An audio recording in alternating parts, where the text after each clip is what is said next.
တောင်ကြီးအောင်မြေတစ်ကိုဝိုင်ကျောင်းတွင်အဓမ္မပြုကျင့်မှုဖြစ်စုကပြစ်မှုကျူးလွန်သူကိုဖမ်းဆီးထားတယ်လို့စစ်ကော်မရှင်ထုတ်ပြန်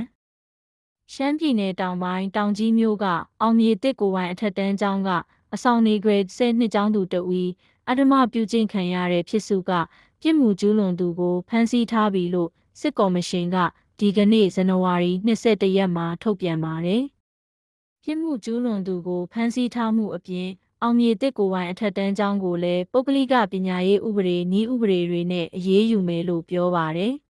။စစ်ကော်မရှင်အပြောအရနင့်နာသူကျောင်းသူကိုပြင်ပဖြေကနေ grade 10ဖြေဆိုနိုင်အောင်စီစုပေးထားတယ်လို့ဆိုပါတယ်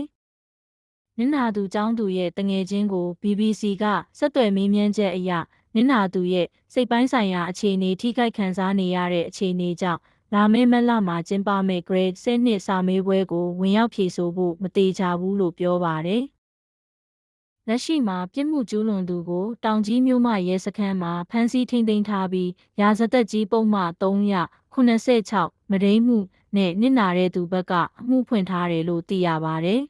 ။တောင်ကြီးမြို့တစ်တောရက်ကွက်မှာရှိတဲ့အောင်မြေတစ်ကိုပိုင်းအထက်တန်းကျောင်းမှာအဆောင်နေပြီးပညာသင်ကြားနေတဲ့ grade 10ကျောင်းသူတဦးကိုကျောင်းပိုင်ရှင်ရဲ့သားဖြစ်သူလူငယ်ကအဓမ္မပြုကျင့်ခဲ့တာဖြစ်ပါတယ်